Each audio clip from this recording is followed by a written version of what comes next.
Mount Abu में बाबा के समय का क्लास चल रहा था। 5 जून 1967 पहले पेज के अंत में बात चल रही थी। भक्ति मार्ग में कह देते हैं भगवान ही सुख देता है, भगवान ही सुख देता है। अब भगवान को सुखदाता कहा जाता है या दुखदाता कहा जाता है? भगवान को तो सबको ही सुखदाता कहते हैं। फिर ऐसे क्यों कह देते हैं भगवान ही सुख देता है, भगवान ही दुख देता है? ये भक्ति मार्ग में जो कहने की बातें हैं, भक्ति मार्ग में बोलते हैं कि भगवान ही सुख देते हैं, भगवान ही दुख देते हैं।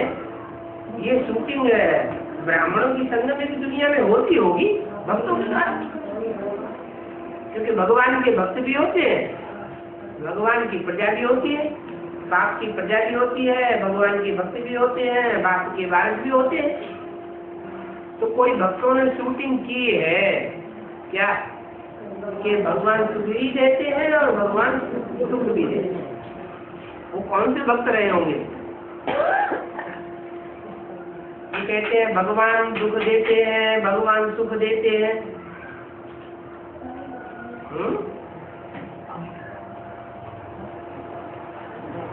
जो भगवान के प्रैक्टिकल रूप को पूरा नहीं पहचान पाते,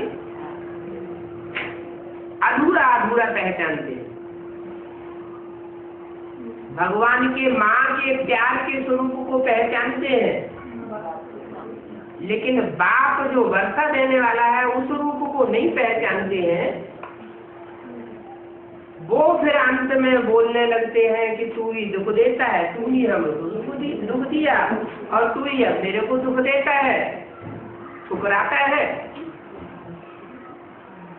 चाहे प्यार करे चाहे ठुकराए। अब भगवान की ठुकराता है क्या? भगवान तो आता है, सब बच्चों को गले लगाता है, ऐसे कह देते हैं। अभी तुम बच्चे तो ऐसे नहीं कहेंगे। अभी तुम बच्चे तो ऐसे नहीं कहेंगे। कैसे? कि भगवान ही सुख देते हैं, भगवान ही सुख देते हैं। अच्छा, अभी नहीं कहेंगे, आगे चल के कहेंगे क्या? जब ज्यादा माया परीक्षा लेगी, फाइनल परीक्षाएं होंगी, विनाश का टाइम आएगा, तब ऐसे कहेंगे क्या कि भगवान ही सुख देता है, भगवान ही सुख देता है? नहीं कहेंगे। पक्का रखना। अभी तुम जानते हो कि सतयुग में सुखधाम था।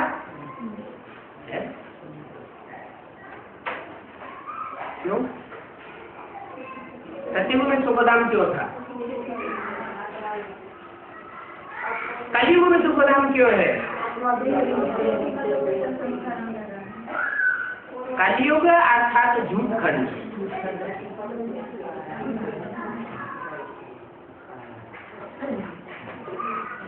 जैसे कोई उधार लेता है ना, उससे जब कोई मांगने जाता है कि हमारा उधार लिया है वापस तो दे दो। अच्छा कल दे देंगे। कल गए, अरे हमने कहा था ना कल दे देंगे। बातें बनाना शुरू। तो ये बातें बनाने वालों की झूठी दुनिया है, इसको झूठ खंड कहा जाता है। झूठ खंड में दुखधाम बन जाता है। पाई के कारण बना, झूठ के कारण दुखधाम बन जाता है। सतयुग में सुखधाम था, वहां दुख का नाम निशान नहीं था। क्यों? क्योंकि सत्य ही सत्य था, असत्य का नाम निशान नहीं था। कलयुग है दुखधाम, अभी सुख का नाम निशान नहीं। ये तो तुम जानते हो कि ऊंचे से ऊंचे भगवान है। भगवान को ऊंचे से ऊंचे क्यों कहा? भगवान की तुलना किससे कर दी? ऊंचे से ऊंचे। किससे ऊंचे? मैंने तुलना की ना, किससे तुलना की? जो भी देवताएं हैं, जो भी मनुष्य मात्र हैं, जो भी गुरु हैं, जो भी धर्म पिताएं हैं, उन सब से तुलना की कि वो ऊंचे से ऊंचे हैं। कौन है ऊंचे से ऊंचे? परम पिता, सुप्रीम सोल। सुप्रीम सोल के लिए ऊंचे और नीचे की बात ही नहीं। वो तो जन्म मरण के चक्र में ही नहीं आता है। उसकी तुलना तो किसी से कर ही नहीं सकते। वो जिसमें मुकर्रर रूप से प्रवेश होकर के भगवान के रूप में संसार में प्रत्यक्ष होता है, उसकी बात है कि वो है ऊंचे से ऊंचे भगवान। क्योंकि ऊंचे और नीचे का सवाल इस दुनिया के रहवासियों के लिए है। जो सुप्रीम सोल शिव है, वो तो इस दुनिया का रहने वाला ही नहीं है। सिर्फ आता है ज्ञान सुनाने के लिए। अब ज्ञान सुन करके जो ऊंचे कर्म करते हैं वो ऊंचे कहे जाते हैं, और सुन करके भी जो नीचे कर्म करते हैं वो नीचे कहे जाते हैं। तो ऊंचे से ऊंचे वो भगवान है, और वो सब आत्माओं का भी बाप है। जो भी जन्म मरण के चक्र में आने वाली आत्माएं हैं, पार्ट बजाने वाली आत्माएं हैं, उन सब का बाप है। शरीर के बाप को तो सभी जानते हैं। जितने 84 के चक्र में शरीर धारण किए, उतने उतने बाप हुए।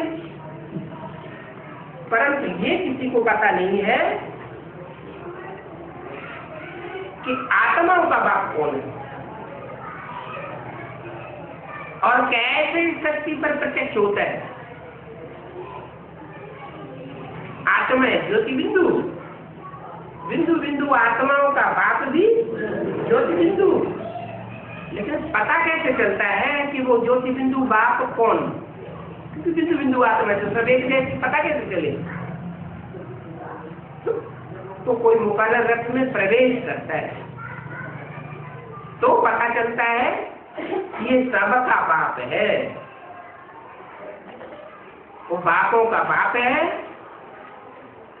टीचर्स का टीचर है, सुप्रीम टीचर है, सब गुरुओं का गुरु है। उसका कोई गुरु नहीं, उसको पढ़ाई पढ़ाने वाला कोई टीचर नहीं, और उसको वर्षा देने वाला कोई बाप भी है।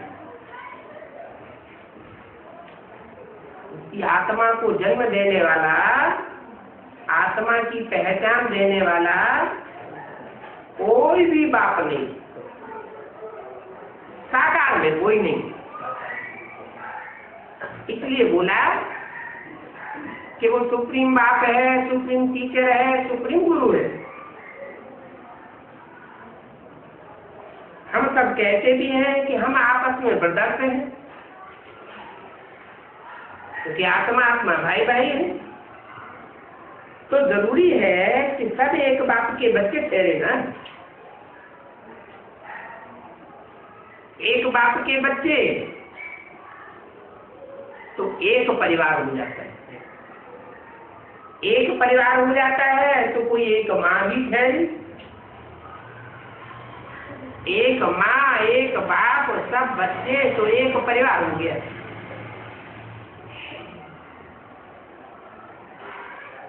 तो वो हम सबका बाबा भी है। तो जरूरी है कि सब बच्चे आपस में भाई भाई। बीच में कोई कोई कह देते हैं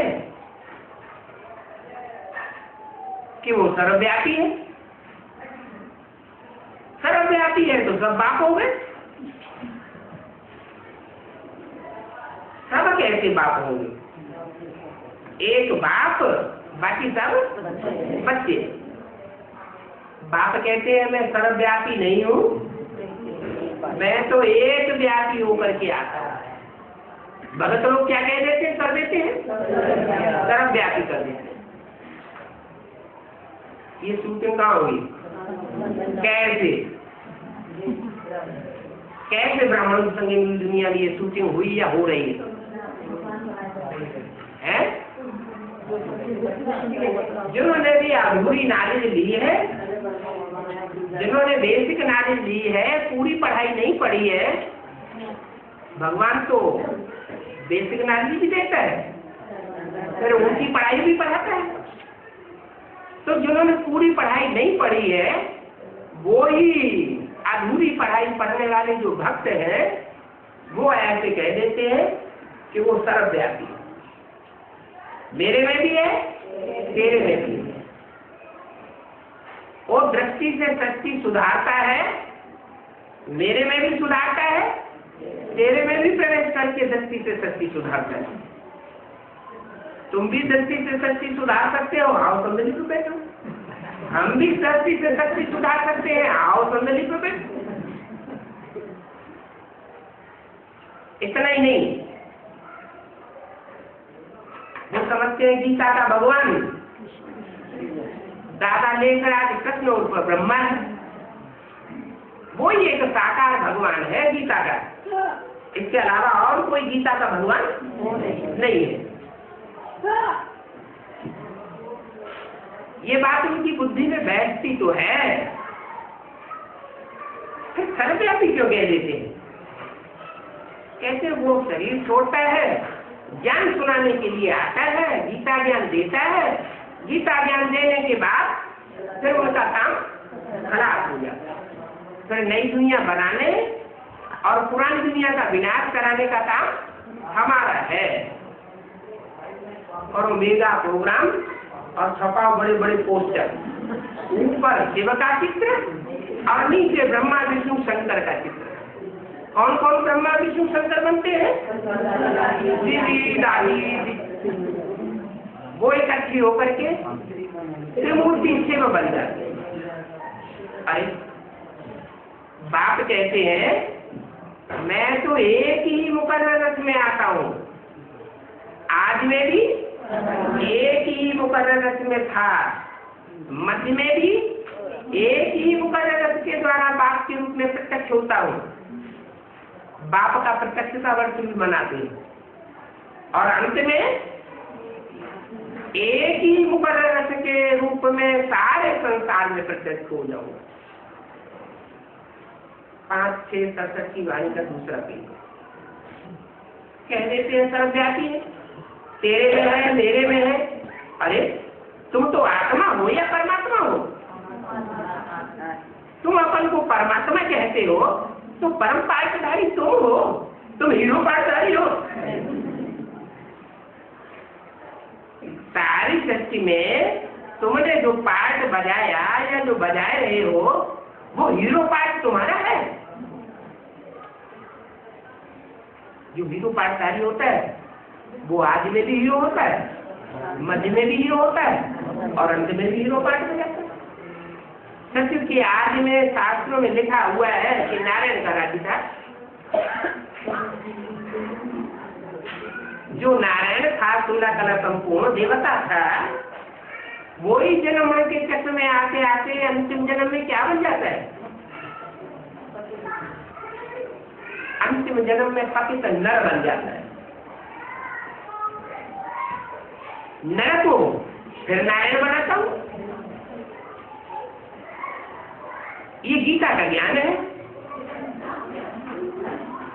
कि हे अर्जुन तू ऐसे कर्म कर जो नर से नारायण बन और नारी से लक्ष्मी बन।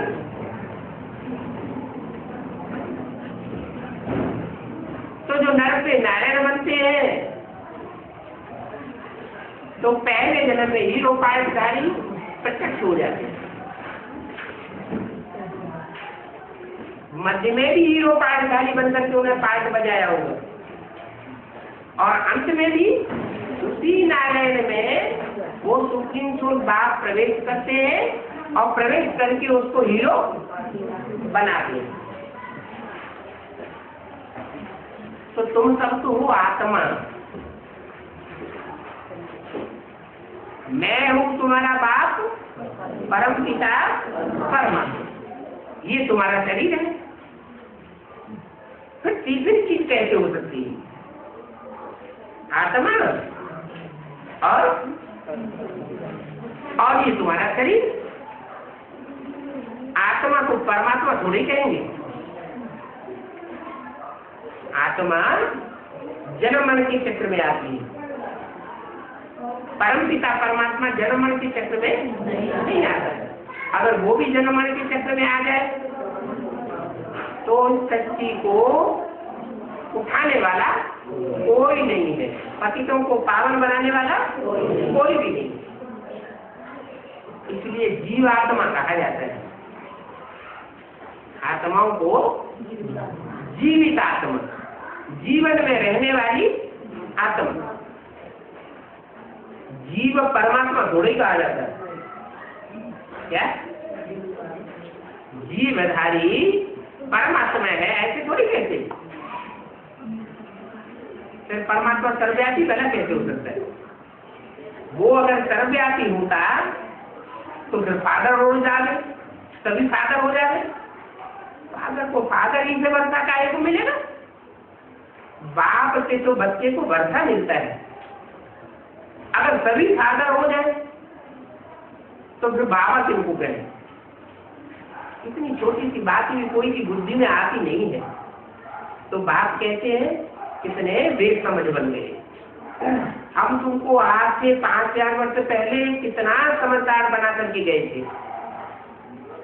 हेल्दी वेल्दी समझदार, इससे जास्ती समझदार और कोई हो ही नहीं सकता जितना तुमको समझदार बनाया। कितना समझदार, इतना समझदार तुम बन गए थे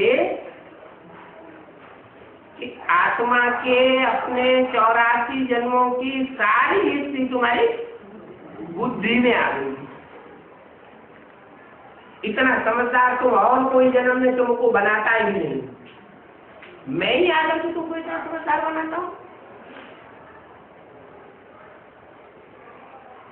तो बाप कहते हैं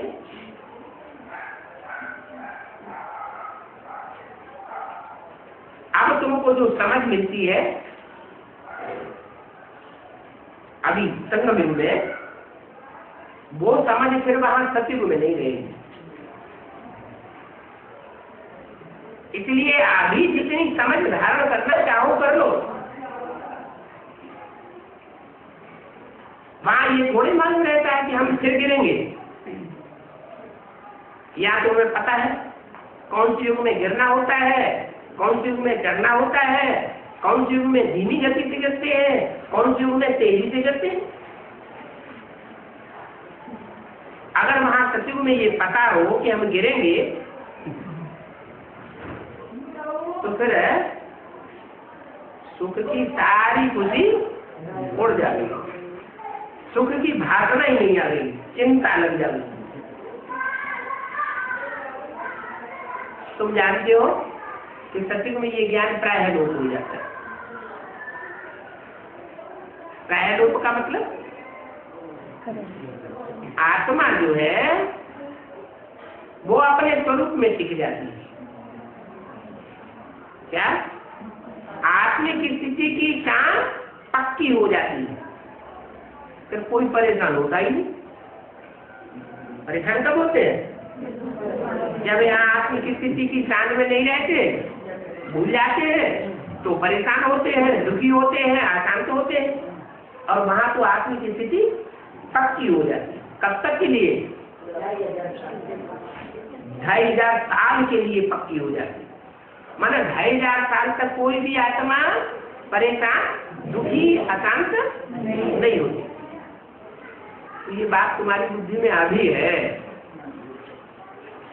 तो सतयुग में ये बातें उड़ जाती है। ब्राह्मण ही अधिकारी रहते हैं ये ज्ञान लेने के लिए। जो अभी ब्राह्मण बन रहे हैं वो अधिकारी है। ब्राह्मण नहीं बन रहे हैं, ब्राह्मण बना क्या है? जो ब्रह्मा का आचरण करे सो ब्राह्मण। ब्रह्मा के आचरण को धारण न करे तो ब्राह्मण नहीं। जो ब्रह्मा के मुख से निकले सो बात माने तो ब्राह्मण, और ब्रह्मा के मुख से निकली हुई बात न माने तो ब्रह्मा मुखवंशावली ब्राह्मण ही नहीं।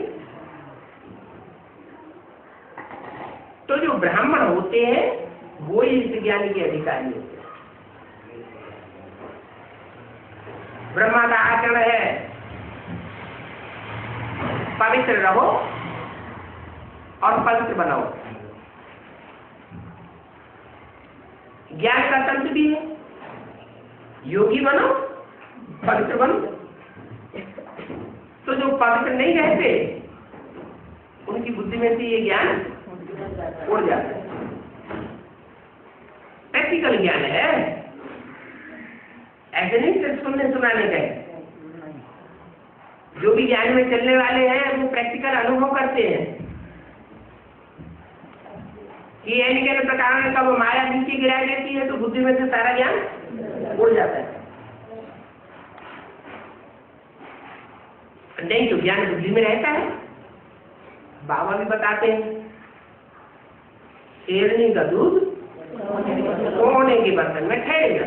तो ये सोने का पात्र बुद्धि जब तक रहती है, माने पवित्र बुद्धि, सच्ची बुद्धि रहती है। सोना माने क्या? सच्चाई। तब तक ज्ञान बुद्धि में ठहरता है। और बुद्धि सोने की न रहे मिट्टी की बन जाए, मिट्टी रूपी देह अभिमान में आ जाए तो देह मान में आने से काम, क्रोध, लोभ, मोह, अहंकार 5 विकार आते हैं और आत्मा नीचे गिर जाती है। आत्मा जब नीचे गिरती है तो ज्ञान में अंदर भूल जाता है। तो बताया ब्राह्मण ही अधिकारी होते हैं, ब्राह्मण बना पवित्र। तुम्हारी बुद्धि में है कि अभी हम ब्राह्मण वर्ग के हैं, संगम में अभी हम बाप के बच्चे बने हैं, ब्रह्मा मुखवंशावली बने हैं, ब्रह्मा के मुख से हम भगवान का ज्ञान सुन रहे हैं। तो हम ब्रह्मा मुखवंशावली हैं, ब्राह्मण वर्ग के हैं, और ब्राह्मण ही ज्ञान लेने के निमित्त बनते हैं। निमित्त माना? निमित्त माना साकार में। जो साकार में ब्राह्मण है वो ही इस ज्ञान को लेने के निमित्त बनते हैं। क्या? साकार में है।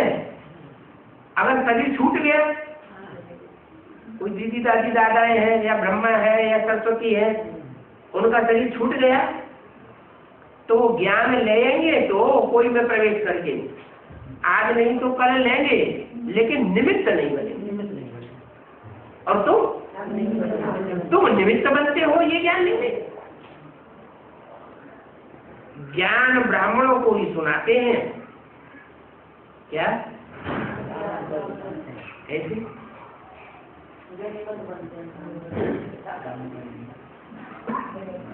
ब्रह्मा के तन से जो सुनाया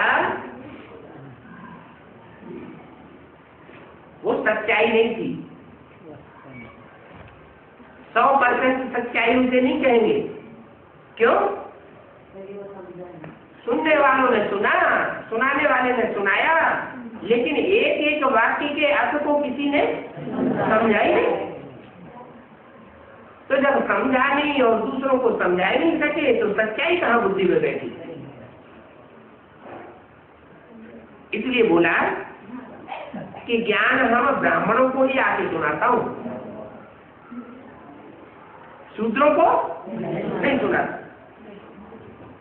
माना यज्ञ के आज में सब थे शूद्र। 1936 से पहले, 45 से पहले सब क्या थे? शूद्र।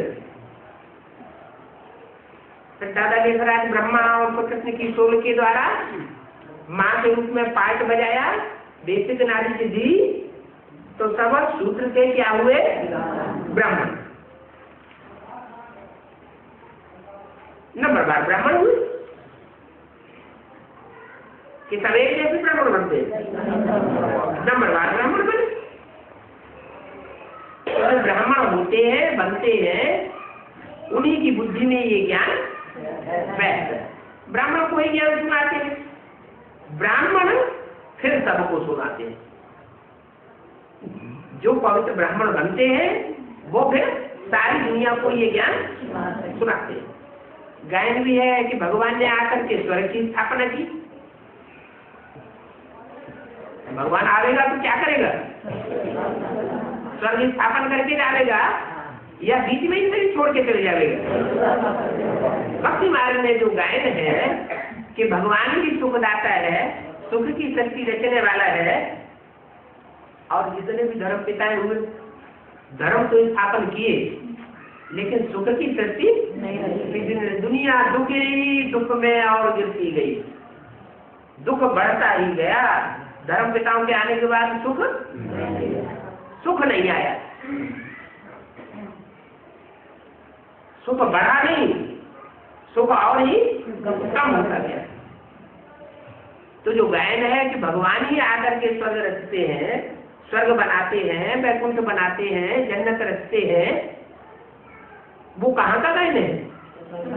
इस संगम का गायन है। तो इससे भी साबित होता है कि ब्रह्मा के तन में आया तो, लेकिन भगवान बनकर के नहीं आया।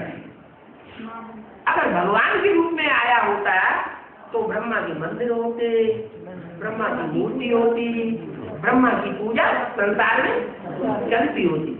और फिर बाबा ने भी मना कर दिया कि बच्चे ब्रह्मा का चित्र या मूर्ति नहीं बना, अगर बनावेंगे तो तुम भी पतित हो जाओगे। तो जिन्होंने मुख से निकली हुई ब्रह्मा की बात को माना, वो ब्रह्मा मुखवंशावली ब्राह्मण हुए। और वही ब्राह्मण जो है जब बाप टीचर के रूप में आकर के ज्ञान की एक एक बात का हिज्जा करके समझाते हैं तो उनकी बुद्धि में वो ज्ञान बैठता है। भगवान ने आकर स्वर्ग की स्थापना की, राजयोग सिखाया, ऊंच से ऊंच बाप ने आकर के क्या सिखाया वो तो अभी तुम जान गए हो और सभी के लिए जानते हैं। कृष्ण जयंती भी मनाते हैं, समझते हैं कि वो तो वैकुंठ का मालिक था, है? जयंती मनाई जाती है तो साकार की मनाई जाती है या निराकार की मनाई जाती है? साकार की मनाई जाती है। जो कृष्ण की जयंती मनाते हैं या जो भी राम की जयंती मनाते हैं तो कभी साकार में वो आत्माओं ने पार्ट बजाया होगा? कृष्ण की जयंती मनाते हैं द्वापर में, तो जरूर द्वापर युग की शूटिंग हुई होगी, है ना? कोई नाटक होता है उसकी रिहर्सल होती है, शूटिंग होती है। तो शूटिंग पीरियड में जब द्वापर युग की शूटिंग हो रही थी उस समय कृष्ण की आत्मा ब्राह्मण बच्चों के बीच में प्रत्यक्ष होती है और उसकी जयंती माना जन्म होता है। कहाँ जन्म होता है? जेल में जन्म होता है। जिस दिन जन्म होता है उस दिन जन्माष्टमी मनाते हैं। क्या? जन्माष्टमी मनाते हैं। कैसे? उस दिन को जेल से छुटकारा मिला, स्वतंत्र हुआ, कंस की जेल से स्वतंत्र हुआ। अरे बच्चा पेट में होता है तो बंधा हुआ है, पेट से बाहर निकलता है तो स्वतंत्र हो जाता है। ऐसे ही वो कृष्ण की आत्मा जो बंधी हुई थी वो बाहर स्वतंत्र हुई, कंस की जेल से भी स्वतंत्र हुई। वो टाइम निश्चित हो जाता है शूटिंग पीरियड में। भक्ति मार्ग में 15 अगस्त मनाते हैं। वो स्वतंत्रता दिवस 15 अगस्त को किस यादगार में मनाते हैं? नहीं, भारतवासी समझते हैं कि 15 अगस्त को स्वतंत्रता मिली इसलिए स्वतंत्रता मनाते हैं। 15 अगस्त को स्वतंत्रता मिली थी, ऐसा क्यों? क्योंकि 15 अगस्त को कृष्ण की सोल शूटिंग पीरियड में ब्राह्मणों की संगम की दुनिया में कंस की जेल से स्वतंत्र हुई थी, इसलिए मनाते हैं।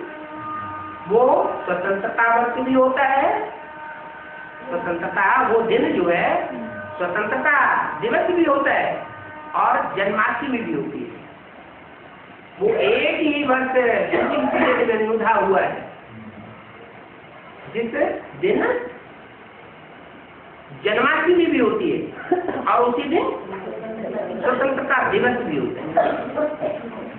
और द्वापर युग की शूटिंग में होता है, दूसरे युग की शूटिंग में ऐसा नहीं होता।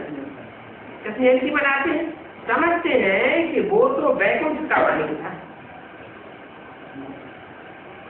कृष्ण जब जन्म ले, कंस की जेल से छूट जाए, तो दूसरों के लिए भी जेल से छुटकारा दिलाएगा या नहीं दिलाएगा?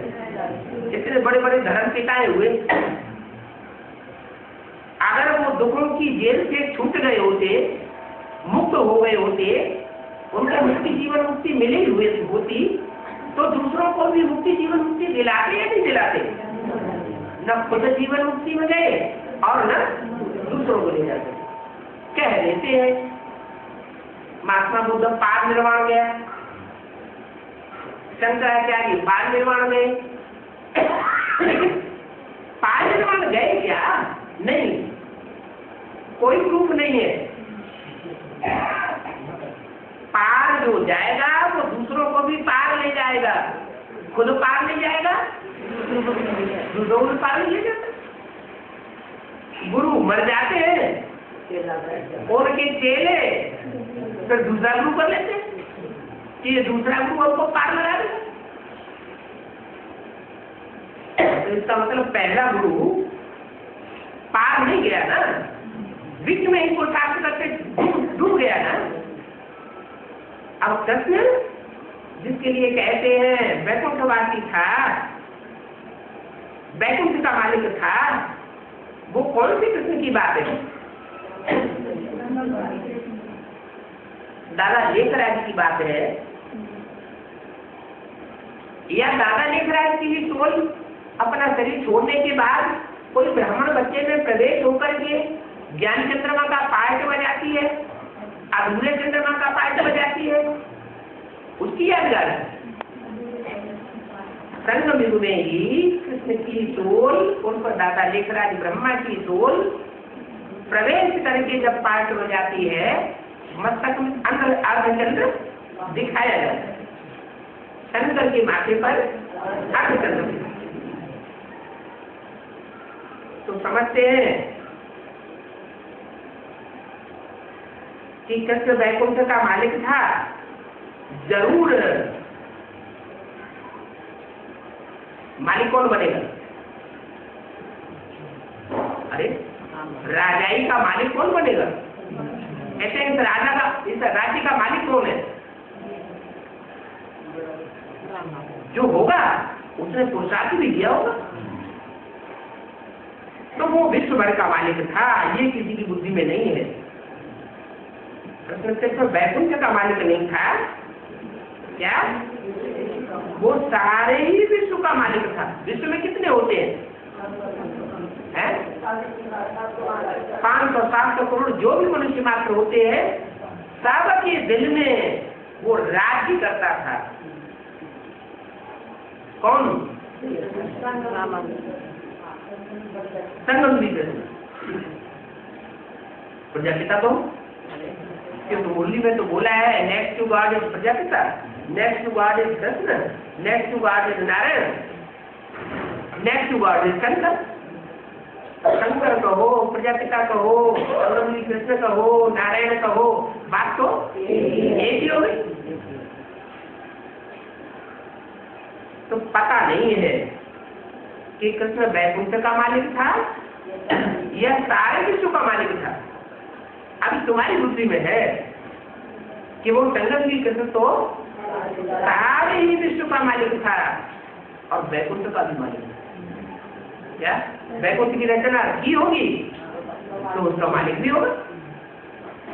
जब राज्य था तो और कोई धर्म नहीं था।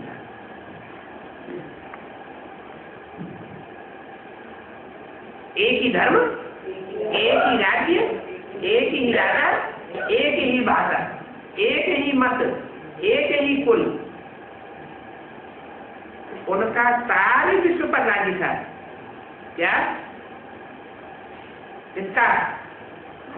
कृष्ण का सारे विश्व पर राज्य था और गंगा के किनारे था। अरे अब तो नहीं बात कहती। अभी तक कहते थे कि जमुना के किनारे स्वर्ग बनेगा, और अभी क्या कह दिया? गंगा के किनारे। हाँ, गंगा के किनारे था। अब तुमको ये कौन समझा रहे हैं? क्या कि वो गंगा किनारे वाला था? वो जो सिनेमा बनाने वाले हैं उन्होंने भी ऐसे ही गीत गा दिया, डोरा गंगा किनारे वाला। फिर तो ऐसा करे कमाल बंदा कल की ऐसे कैसे गीत बनाए दिए? वो गीत बनाने वाले की बुद्धि में ये कहाँ से आता है? सारे विश्व पर राज्य था, गंगा के किनारे था। अब तुमको ये कौन समझा रहे हैं? ये वास्तव में है भगवानवाद। क्या?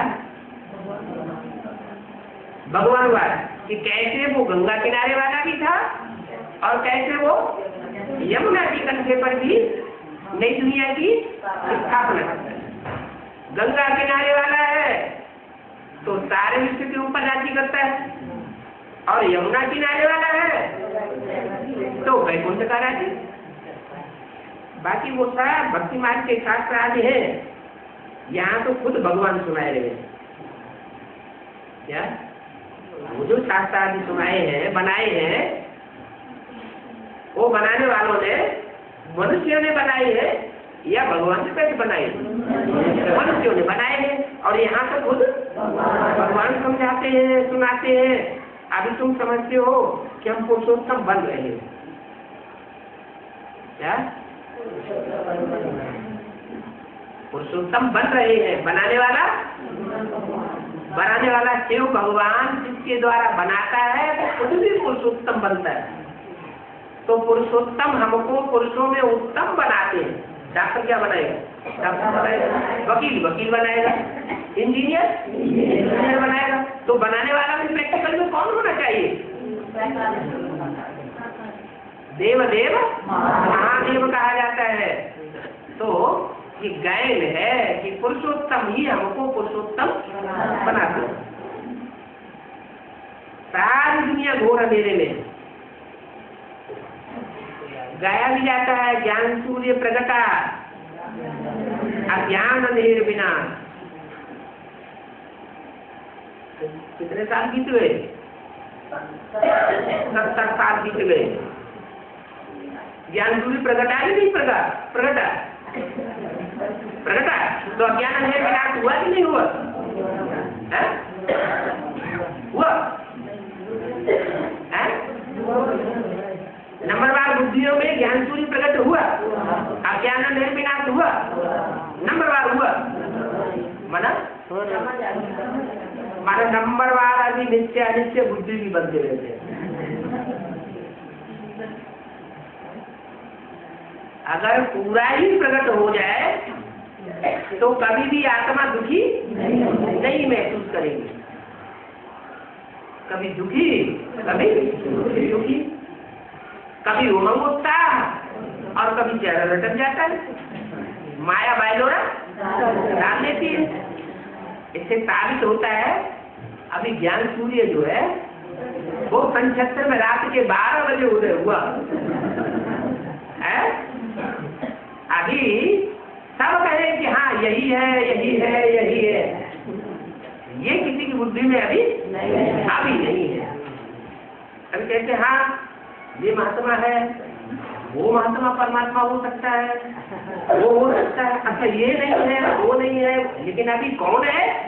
ये पक्का नित्य बुद्धि अभी नहीं बने। सारी दुनिया घोर अंधेरे में है। गाया भी जाता है ज्ञान सूर्य प्रगटा अज्ञान अंधेर विनाश। अभी तुम आत्मा को जानते हो।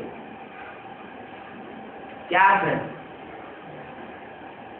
अर्थ ये है कि बाप का प्रत्यक्षता वर्ष तो मनाया है, लेकिन संक्षिप्त रात्रि का 12 बजे का टाइम है जो विदेशियों के द्वारा ज्ञान सूर्य प्रकट हुआ।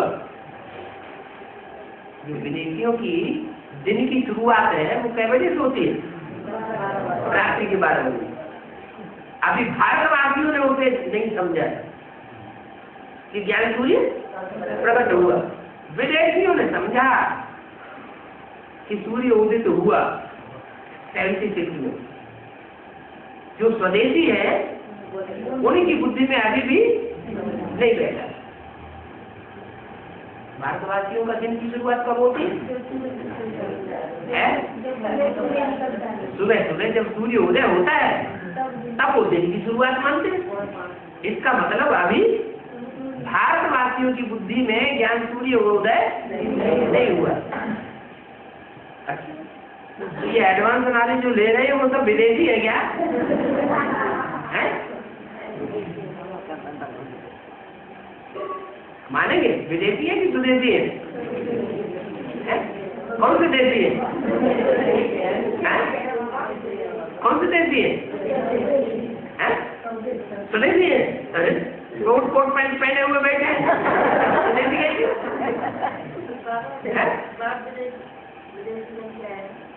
वो तो ठीक है, बाप तो विदेशी बन के आया है तो नहीं विदेशी है। बाप बहुत क्या है, ऐसा मैं विदेशी बन के आया हूँ, माना है विदेशी नहीं, लेकिन बच्चों को उठाने के लिए विदेशी बन के आया।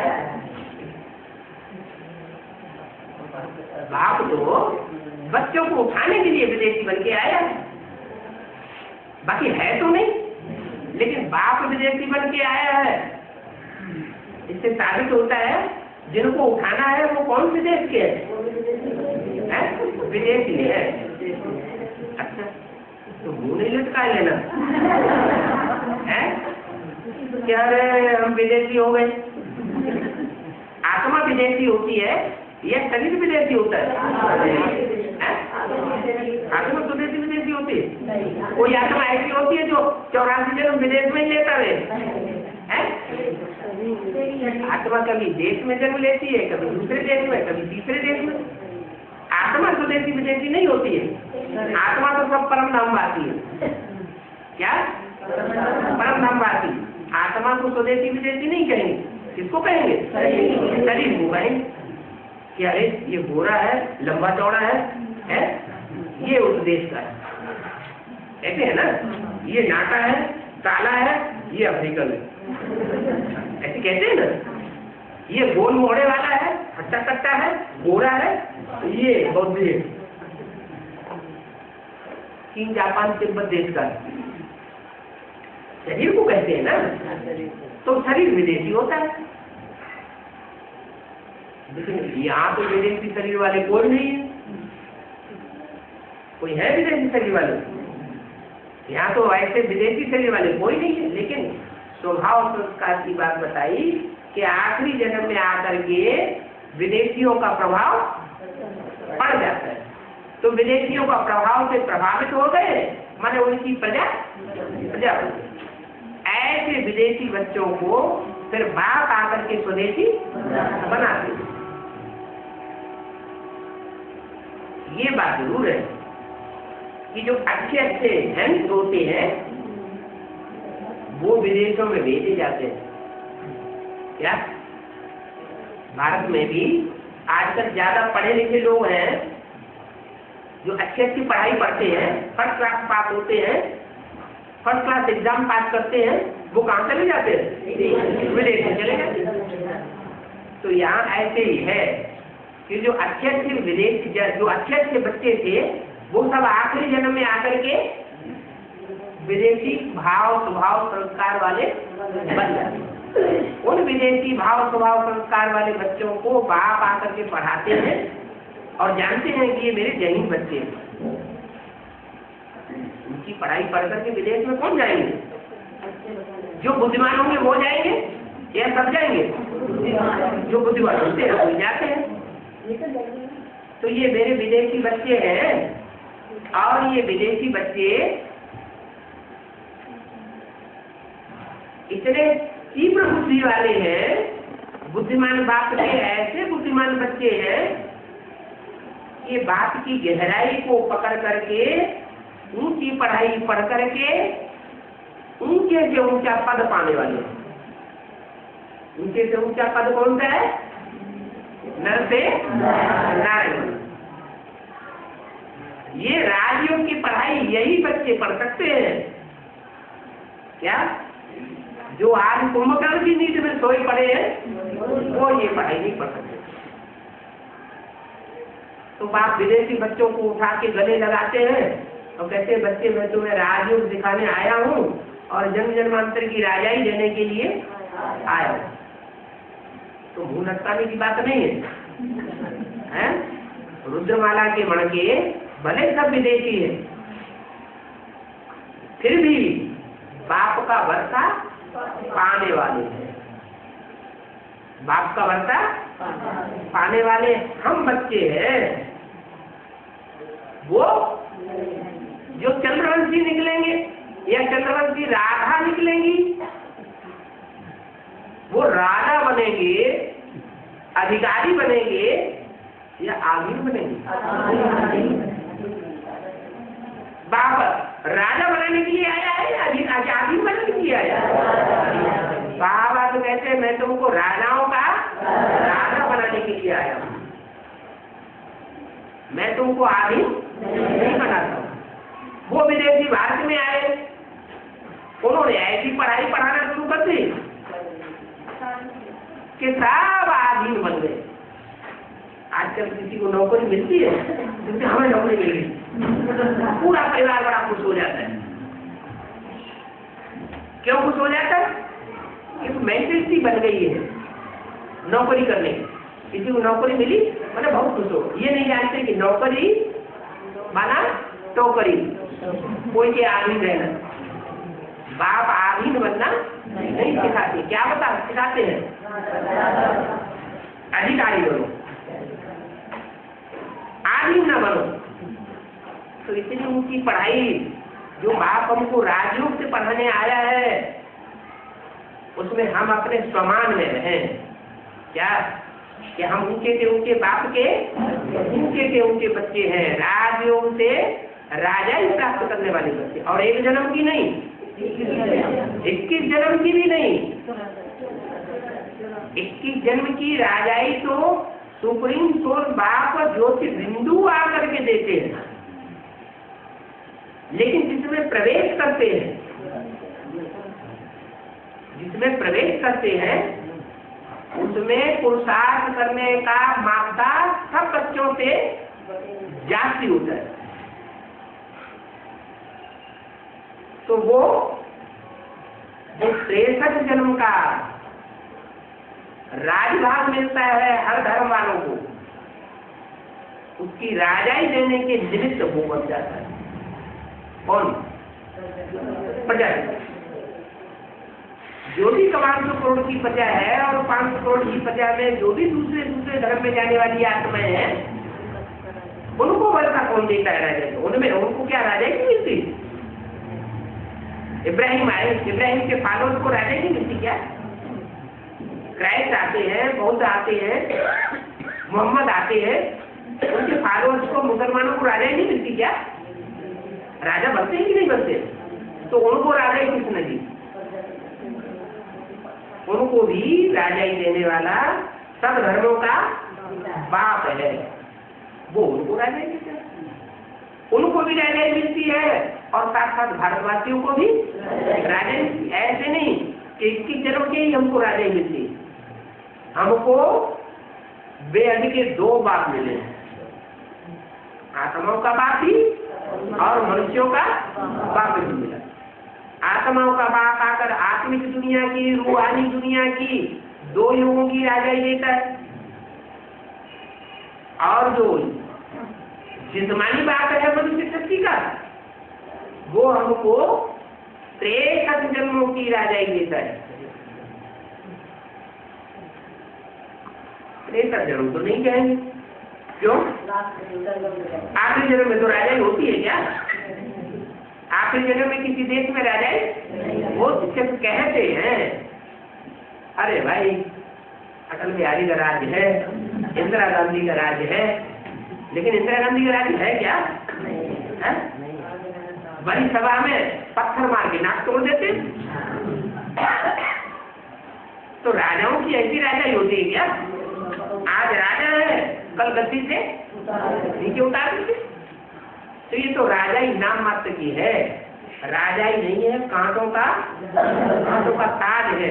इसलिए आखिरी जन्म को छोड़ दो, बाकी जो 62 जन्म में राजाएं हुए हैं वो राजाई की प्राप्ति जो मनुष्य शक्ति का पिता है उसके द्वारा होती है। तो तुम अर्थ को जानते हो। वो लोग तो जो कुछ बोलते हैं तो अनर्थ ही बोलते हैं। वो लोग माने कौन लोग? दुनिया वाले हो, साधु सन्यासी, शास्त्र पढ़ने वाले, बड़े बड़े लोग, और चाहे ब्राह्मणों की दुनिया के हो, वो सब अनर्थ बोलते हैं। और तुम जो कुछ बोलते हो तो सब आपका सही तो बोलते हो। तुम ब्रह्मा बोलेंगे तो तुम उसका अर्थ जानते हो। उनसे पूछो ब्रह्मा का अर्थ क्या है? शब्द है ब्रह्मा, तो अर्थ भी तो होना चाहिए। बाबा तो कहते हैं काम के आधार पर नाम पढ़ते हैं शास्त्रों में। तो बताओ ब्रह्मा का अर्थ क्या है? ब्रह्मा का ब्रह्मा ने बड़ी, माँ बने माँ, तो दोनों शब्दों को मिलकर के बन गया ब्रह्मा। तुम अर्थ भी नहीं जानते, ऐसे ही बिगड़ अर्थ बकते रहते। बाप ने हमको तो अर्थ सही से बताया, हम अर्थ का अनर्थ करने वाले नहीं है। वो तो उल्टा ही समझाते रहते। ओम का अर्थ कितना लंबा कर दिया है। ओम का अर्थ बाप कितना छोटा बताते हैं। ओम माने मैं आत्मा, आप ऊ मां, तीन कार्य जो करे तो ओम माने आत्मा। कौन सी तीन कार्य? अपने लिए अनेक जन्मों की सुख की स्थापना करे, दिव्य गुणों की स्थापना करे, शक्तियों की स्थापना करे। वो हुई ब्रह्मा के रूप में कार्य करने वाली मन रूपी शक्ति। मन के संकल्पों से शक्ति रची। तो हर आत्मा ये ब्रह्मा का कार्य करती है। हर आत्मा जो पुरानापन है आत्मा में भरा हुआ, पुराने स्वभाव, पुराने संस्कार, पुराने दुर्गुण, पुरानी अशक्तियां, कमजोरियां, उनका नाश भी करती है। तो हर आत्मा शंकर के रूप में थी। शंकर माने तीसरा नेत्र, ज्ञान नेत्र। कहते हैं ज्ञान नेत्र खुला तो क्या हुआ? विनाश हो गया। काय का विनाश? स्वर्ग का विनाश हो गया। स्वर्ग का विनाश थोड़े हुआ। जो भी पुरानापन था, जो भी अनर्थ था, जो भी दुख था, अशांति थी, पापी थे, पापाचारी थे, उन पापों का अंत हो गया। पापों का हरण कर लेता है। तो कहते हैं हर हर। बम बम भी जुड़ा हुआ। क्योंकि जब वो आता है तभी बम बनते हैं। क्या इन 100 वर्षों के अंदर ही बम नाम की शुरुआत होती है। उससे पहले कोई जानता भी नहीं था एटम बम क्या चीज है। सन 36 से पहले किसी की बुद्धि में एटम बम नाम का निशान भी नहीं था। जब आते हैं तो ये तीन कार्यकर्ता सुप्रीम सोल बाप के भी होते हैं और हमारी आत्मा के भी ये तीन कार्य करता है। आत्मा के भी ये तीन कार्य, स्थापना, पालना और तो ओम का अर्थ ये है मैं आत्मा, स्थापना, पालना और विनाश करने वाली ज्योति बिंदु आत्मा, स्टार, अति सूक्ष्म। तो ओम का अर्थ अहम आत्मा और ये मेरा शरीर। क्या? ये मेरा शरीर और मैं मेरा मेरा माने किसका? आत्मा। आत्मा परम धाम की रहने वाली है। क्या? आत्मा परम धाम की रहने वाली है और शरीर परम धाम का रहने वाला नहीं है।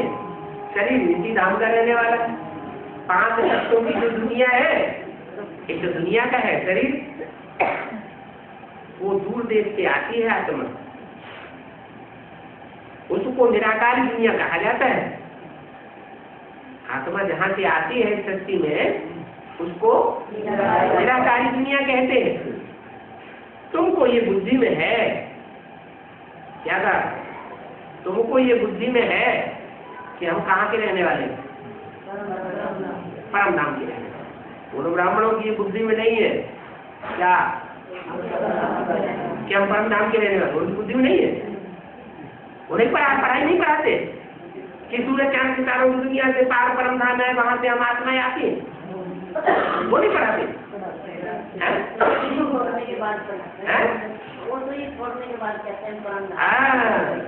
वो कहते हैं हम शरीर छोड़ जाएंगे तब हम परम धामवासी बनेंगे। और तुम क्या कहते हो? हम जीते ही परम धामवासी बनते हैं। असली अर्थ तुम्हारी बुद्धि में है कि तुम कहाँ के वासी हो और वो कहाँ के वासी हो। तो हम शांति धाम के रहने वाले में ये तुम्हारी बुद्धि हमारी बुद्धि में है। फिर हम आकर के 21 जन्मों की प्रारब्ध हो गई क्या? हम परम धामवासी बनेंगे इस शरीर के साथ, शरीर छोड़ के नहीं, शरीर के साथ हम परम धामवासी बनेंगे। और परम धामवासी बनने के बाद फिर कहाँ जाएंगे? फिर हम नई दुनिया में जाएंगे। अगर सर्विस अर्थ है, जैसे अभी हम सर्विस करते हैं, तो अल्पकाल के लिए बुद्धि परम धामवासी बनती है कि सदाकाल के लिए बनती है? अल्पकाल के लिए बनती है। तो जाना आना होता है, जाते भी है बुद्धि होते हैं, फिर वापस आते हैं तो फिर इस दुनिया में सेवा करनी पड़ती है। सेवा करेंगे तो सेवा का बेवा खुशी मिलती है तो हमारी अवस्था और भी निराकारी निर्विकारी निरंकारी बनती है। ज्यादा ही हमारी प्रैक्टिस पक्की हो जाती है। ऐसे प्रैक्टिस पक्के करते फिर अंत में हम सदाकाल के लिए परम धामवासी बन जाते हैं। जब संपूर्ण हमारी स्टेज हो जाती है, जितना हम चाहें उतना निराकारी स्टेज में रहे और न चाहें तो निराकारी स्टेज में न रहे। ऐसी जब हमारी स्टेज हो जाती है तो फिर हम कहाँ वापस आते हैं? एक तो पुरानी दुनिया में हमको भटकने के लिए आना नहीं पड़ेगा। कहाँ आएंगे? हम रुद्रमाला के बड़ के भले हैं, फिर हम विजयमाला में फिर हो जाएंगे। क्या हमारे विकार उस समय निर्विकारी आत्मा बन जाएगी। निराकारी माना निर्विकारी। शरीर सहित तो हो गए, परम धाम से वापस लौटे तो कहाँ हम रहेंगे? इस शरीर के साथ परम धाम में जाएंगे। परम धाम से लौट करके कहाँ जाएंगे? सुख धाम में जाएंगे। फिर इस पुरानी दुनिया में नहीं आएंगे। तो शांति धाम को निराकारी दुनिया कहा जाता है। हम शांति धाम के रहने वाले हैं। फिर 21 जन्मों की प्रारब्ध होंगे। तुमको तो कितनी खुशी होनी चाहिए। क्या वो कहते हैं हम शरीर छोड़ने के बाद सुख भोगेंगे, और तुम कहते हो हम जीते ही शरीर के साथ रहते हुए ही सुख भोगेंगे। तो खुशी किसको होगी ज्यादा? हमको ज्यादा खुशी होगी। अरे मरने की कोई तो खुशी होती है क्या? उनको तो कितनी खुशी होनी चाहिए, थैया अंदर में होनी चाहिए। तो डांस करते हैं ना, तो डांस सिखाने वाले क्या करते हैं, थक थक सैया सैया, तो कितने खुश होते हैं। तो तुम्हारे अंदर ये सैया सैया चलनी चाहिए। वेद का बाप आया हुआ है, वो हमको पढ़ाए रहे हैं। क्या सबसे बड़ी खुशी कौन सी, कि और किसी जन्म में तो वेद का बाप आया ही नहीं, और इस जन्म में आया, और आया भी तो 500-700 करोड़ की दुनिया के बीच में किसको पढ़ाया जाए, हम बच्चों को पढ़ाया जाए, और किसी को नहीं पढ़ा सकते। हम बच्चों को पढ़ा रहे हैं। वो ज्ञान का सागर है, पढ़ाने वाला कौन है, ज्ञान की नदी नहीं है। और ब्राह्मणों को कौन पढ़ाता है, उनको तो नदियां पढ़ाती हैं। ज्यादा से ज्यादा कोई सरोवर पढ़ा रहा होगा, वो ज्ञान का सरोवर होगा, पानी रुका रहता है ना उसका, वो पढ़ा रहा होगा। कोई टुप्पा टुप्पी पढ़ा रहा होगा, उनको पढ़ाने वाला कोई द्रौपदी कुंड होगा, द्रौपदी कुंड का भी पानी तो रुका हुआ रहता है।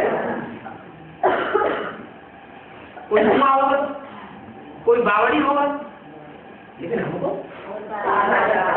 तो सागर पढ़ाया रहा है, जहाँ सारी नदियां जाकर के सागर में मिल जाती हैं। वो ज्ञान का सागर शक्ति की आदि मध्य अंत को जानने वाला है। बाप को याद करते हैं तो जरूर हमारी बुद्धि में बैठना चाहिए कि कभी सृष्टि पर आया होगा। एक धर्म वाले याद नहीं करते, सब धर्म वाले गॉड फादर को याद करते हैं। इससे क्या साबित होता है कि जरूर इस सृष्टि पर आया था, तो याद करते हैं, जरूर बाप आए। और जयंती भी मनाते हैं। क्या हम बाप की जयंती भी मनाते हैं? ये भी तुम बच्चे जानते हो, ये जो शिव जयंती मनाई जाती है, महाशिवरात्रि मनाई जाती है, ब्राह्मणों में जयंती मनाते हैं, और दुनिया में महाशिवरात्रि मनाते हैं। तो ये जो जयंती मनाते हैं, इससे भी साबित होता है कि ब्राह्मण जो 70वीं शिव जयंती मनाते हैं, इससे क्या साबित हुआ कि 70 साल पहले भी आया था, ज्ञान का बीज बोया था।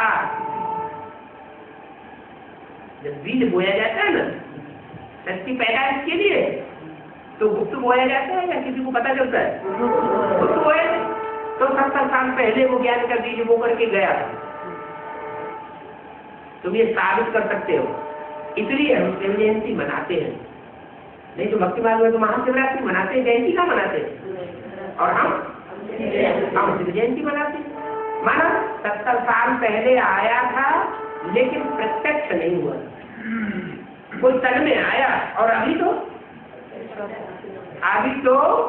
विदेशियों के लिए प्रत्यक्ष है, और भारतवासियों के लिए भी प्रत्यक्ष होने वाला है। अभी सच्ची शिव जयंती हम मनाएंगे। वो तथाकथित ब्राह्मण तो शिव जयंती मनाते हैं, तो भक्ति मार्ग वालों की देखा तुम मनाते हैं कि इस दिन शिवरात्रि है,